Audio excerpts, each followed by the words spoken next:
If you teach your children 3 arts and you avoid the 4th art, the religion, নৈতিকতা, মূল্যবোধ যদি শিক্ষা না দেন, তাহলে বাই ডিফল্ট পঞ্চম আর আপনার ঘাড়ে চেপে বসবে, সেটা হচ্ছে the rascality, সেটাই হচ্ছে বর্বরতা। একটা নষ্ট ভ্রষ্ট প্রজন্ম আমাদের ঘাড়ে চেপে বসবে। আসসালামু আলাইকুম ওয়া রাহমাতুল্লাহি তাআলা ওয়া বারাকাতুহু। নাহমাদুহু ওয়া নুসাল্লি আলা রাসূলিহিল কারীম, আম্মা বা'দু, ফাআউযু বিল্লাহি মিনাশ শাইতানির রাজীম। বিসমিল্লাহির রাহমানির রাহিম।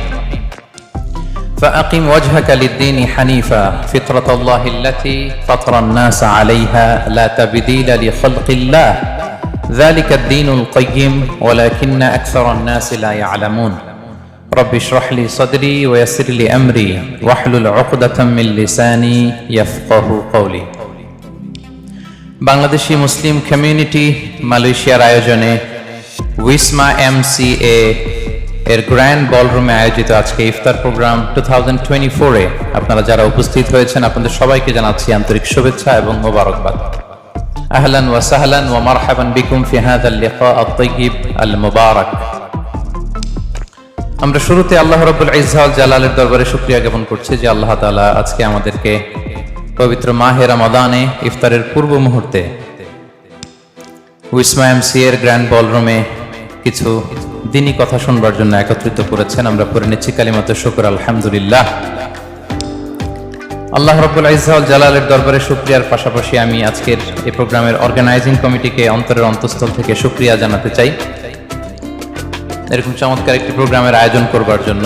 পাশাপাশি মালয়েশিয়ার বিভিন্ন ব্যবসায়ী ভাইয়েরা, কর্মজীবী ভাইয়েরা, স্টুডেন্ট, কিছু বোনেরাও এসেছে আমি দেখতে পাচ্ছি, কচিকাচা সোনা মনিরা যারা এসেছে, প্রেস, মিডিয়া, সাংবাদিক, ভলান্টিয়ার্স, আমি সবাইকে পবিত্র রমাদানুল মুবারকের শুভেচ্ছা জানাচ্ছি।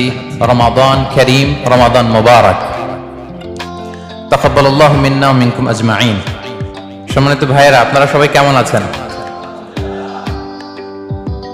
আমি ভালো আছি, জি আলহামদুলিল্লাহ, মাশাআল্লাহ, তাবারাকাল্লাহ। অনেকদিন পরে আপনাদের সাথে আবার দেখা হয়ে গেল, আল্লাহ শুকরিয়া। এবং বছর ঘুরেই আবার রমাদান চলে আসলো, 1445-এর এই হিজরির রমাদান। গত বছর যে রমাদান আমরা কাটালাম, আবার এই রমাদান পেলাম। আমাদের কি মনে হয় যে 1 বছর চলে গিয়েছে?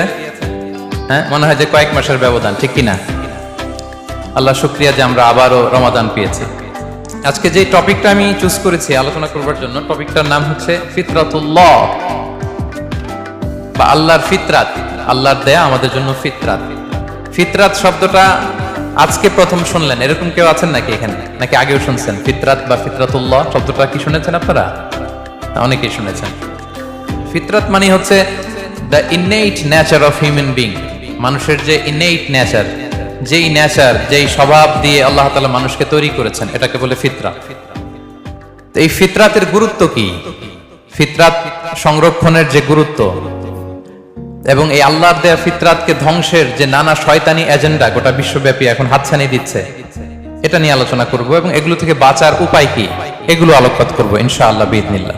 সম্মানিত সুধী, আমি শুরুতে সূরাতুর রুমের 30 নম্বর আয়াত তেলাওয়াত করেছি, যেখানে আল্লাহ তাআলা ইরশাদ করছেন, ফাআকিম ওয়াজহাকা লিদ-দীনি হানিফা ফিতরাতাল্লাহিল্লাতী ফাতারান নাসা আলাইহা লা তাবদীলা লিখালকিল্লাহ যালিকা দ্বীনুল কাইয়্যিম ওয়ালাকিন্না আকসারান নাসি লা ইয়ালামুন। আল্লাহ তাআলা ইরশাদ করছেন, ফাআকিম ওয়াজহাকা লিদ-দীনি হানিফা, তুমি একনিষ্ঠ হয়ে নিজেকে দ্বীনের উপর প্রতিষ্ঠিত করো। ফিতরাতাল্লাহিল্লাতী ফাতারান নাসা আলাইহা, আল্লাহর ফিতরাত বা আল্লাহর প্রকৃতিকে অনুসরণ করো, যেই প্রকৃতির উপর আল্লাহ মানুষ সৃষ্টি করেছেন। লা তাবদীলা লিখালকিল্লাহ, জেনে রেখো আল্লাহর সৃষ্টি কাঠামোর মধ্যে কোনো পরিবর্তন, কোনো পরিবর্ধন, কোনো বিকৃতি নেই। যালিকা দ্বীনুল কাইয়্যিম, এটাই সুপ্রতিষ্ঠিত দ্বীন। ওয়ালাকিন্না আকসারান নাসি লা ইয়ালামুন, কিন্তু অনেক মানুষ এটা জানে না। এই হচ্ছে ফিতরাতুল্লাহ সংক্রান্ত সূরাতুর রুমের 30 নম্বর আয়াত। এবার আমি এটার ব্যাখ্যার দিকে যাচ্ছি। তো এই আয়াতে আল্লাহ তাআলা বললেন আমরা যেন আল্লাহর ফিতরাতের অনুসরণ করি, আল্লাহ যে প্রকৃতিতে মানুষ সৃষ্টি করেছেন এর অনুসরণ যেন করি, এবং আল্লাহর সৃষ্টির মধ্যে যেন কোনো বিকৃতি আমরা না করি, আকৃতির যেন কোনো বিকৃতি না করি, কোনো পরিবর্তন না করি, কোনো পরিবর্ধন না করি। অর্ডারটা কার? সবাই আওয়াজ করে বলবেন, আদেশটা কার? আল্লাহ বললেন ফিতরাতের অনুসরণ করো।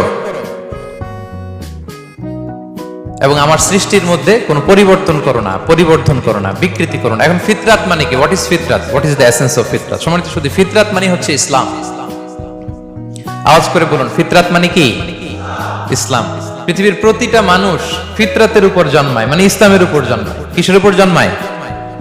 সহিহ বুখারীর একটা হাদিস শোনায়, বিষ্ণু ঈসা ইসলাম ইরশাদ করছেন, কুল্লু মাউলুদিন ইউলাদু আলাল ফিতরা ফাআবাওয়াহু ইউহাউবিদানি আও ইউনাসসিরানি আও ইউমাজ্জিসানি।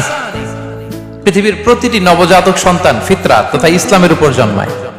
পরবর্তীতে তাদের ওই সন্তানের বাবা মা তাকে হয় ইহুদি বানায়, নয় নাসারা বানায়, নয় অগ্নি উপাসক বানায়, কিন্তু সে জন্মগ্রহণ করেছে কিসের উপর? ফিতরাতের উপর, ইসলামের উপর। আজকের দিনে ভারতের কোন হিন্দু ফ্যামিলিতে যে ছেলেটা জন্মগ্রহণ করেছে সে মুসলিম হয়ে জন্মেছে, ঠিক কিনা?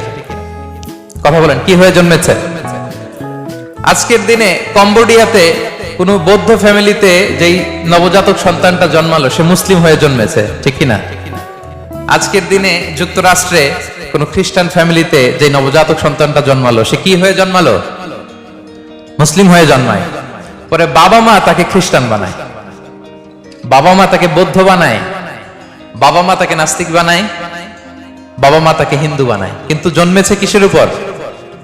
ফিতরাতের উপর, অর্থাৎ ইসলামের উপর। তাহলে সম্মানিত শুধু বিষ্ণু ঈসা ইসলামের এই হাদিস থেকে, সহিহ বুখারীর বর্ণনা থেকে আমরা বুঝলাম পৃথিবীর প্রতিটা মানুষ ইসলামের উপর জন্মগ্রহণ করে, মুসলিম হয়ে জন্মায়।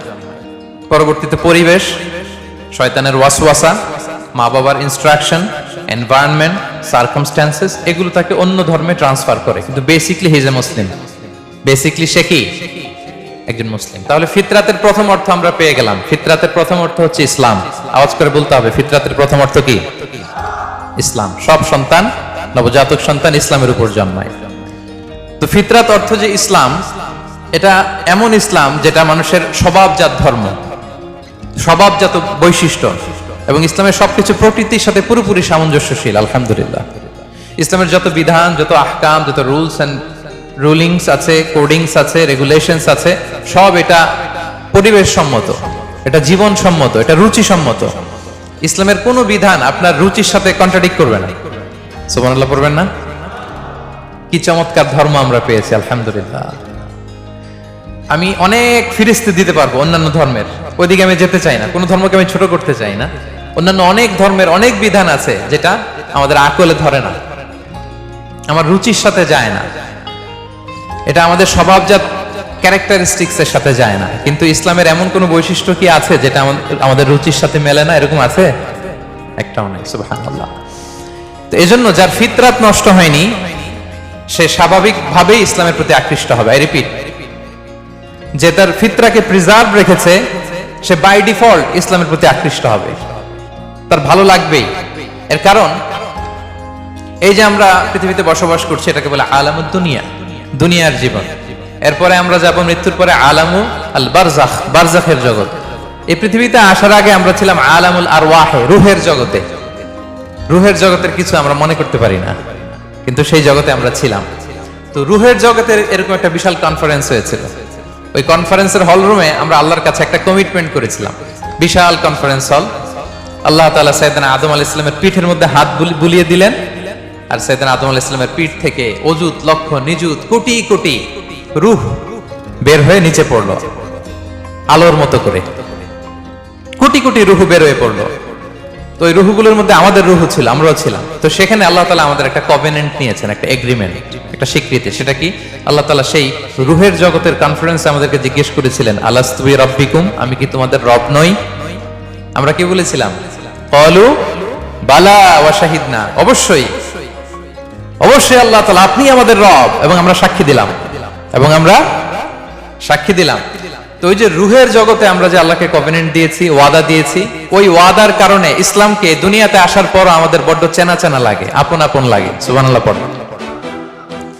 অনেক বৌদ্ধ বড়ুয়া আমার কাছে এসে দেখা করছে যে হুজুর আমি আপনার ওয়াজ শুনি, ধর্ম কি? কথা বলেন। আর হিন্দু কি পরিমাণে যে মুসলিম হয়েছে এটা তো আর পাবলিকলি আমি অ্যানাউন্সও করি না।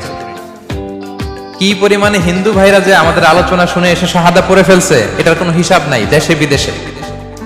এর কারণ ইসলামকে তার বড্ড চেনা চেনা লাগে। ইসলামের বিধানগুলো তার বড্ড আপন লাগে। ওই যে রূহের জগতে আমরা ইসলামের সাথে পরিচিত হয়ে এসেছিলাম। আল্লাহু আকবার। কোটি কোটি রূহের সামনে আল্লাহ বলেছিলেন, আলাস্তু বিরাব্বিকুম, আমি কি তোমাদের রব নই? আমরা বলেছিলাম ক্বালু বালা, হ্যাঁ আপনি আমাদের রব। ওয়া শাহিদনা, আল্লাহ আমরা সাক্ষ্য দিলাম যে আপনি আমাদের রব। সেই রূহের জগতের এগ্রিমেন্টের কারণে এই দুনিয়াতে ইসলাম আমাদের চেনা চেনা লাগে। এজন্য আমাদের কাজ হচ্ছে খুবই কনস্ট্রাকটিভ ওয়েতে ইসলামের বিউটিকে নন মুসলিমদের কাছে তুলে ধরা। কিন্তু ওই সময় তো আমাদের নেই, আমাদের তো বাহাস করা লাগবে। কি করা লাগবে? বাহাস, একের সাথে অপরের বাহাস, একের সাথে অপরের দ্বন্দ্ব, ডিফারেন্সেস, কন্ট্রোভার্সি, এগুলো নিয়ে আমরা ব্যস্ত। কিন্তু আমরা যদি প্রকৃত the spirit of Islam, the true essence of Islam non মুসলিমদের কাছে ছড়িয়ে দিতাম, সব মুসলমান হয়ে যেত। পশ্চিমে আমি দেখেছি তারা স্ট্রিট দাওয়া করে, রাস্তার মধ্যে দাঁড়িয়ে কোরআন নিয়ে বসে থাকে, সুন্দর সুন্দর লিফলেট নিয়ে বসে থাকে, জেসাস ক্রাইস্টের জীবনে নিয়ে বসে থাকে, ওদেরকে এটা গিফট করে, ওদের প্রশ্নের উত্তর দেয়। 2-4 মিনিট দাওয়াতি কাজ করলে ইনস্ট্যান্ট দাঁড়িয়ে ওরা শাহাদা পড়ে ফেলে। সুবহানাল্লাহ পড়তে পারলেন না মজা করে? এর কারণ ইসলামকে তার বড্ড চেনা চেনা লাগে, আপন লাগে, সেই রূহের জগতে সেই এগ্রিমেন্টের কারণে। তাহলে ফিতরাতের 1 নম্বর অর্থ হচ্ছে ইসলাম। আওয়াজ করে বলুন তো, ফিতরাত মানে কি? কুল্লু মাউলুদিন ইউলাদু আলাল ফিতরা, প্রতিটি নবজাতক, অল দ্য নিউবর্ন বেবি, তারা ইসলামের উপর জন্মায়, পরে তাদের ধর্ম চেঞ্জ হয়। ফিতরাতের 2 নম্বর অর্থ হচ্ছে আরবিতে বলে আল কাবিলিয়া, মানে যোগ্যতা। কিসের যোগ্যতা? স্রষ্টাকে চেনার যোগ্যতা, স্রষ্টার বিধান মেনে চলার যোগ্যতা। এই যোগ্যতা প্রতিটা মানুষকে দিয়ে আল্লাহ সৃষ্টি করেছেন, আলহামদুলিল্লাহ। প্রত্যেকটা মানুষের এই যোগ্যতা আছে। ইভেন আফ্রিকার জঙ্গলে, আমাজনের ভিতরেও যে নৃগোষ্ঠীগুলো থাকে, যে ট্রাইবস গুলো থাকে, তারাও চিন্তা করলে স্রষ্টাকে চিনে যাবে।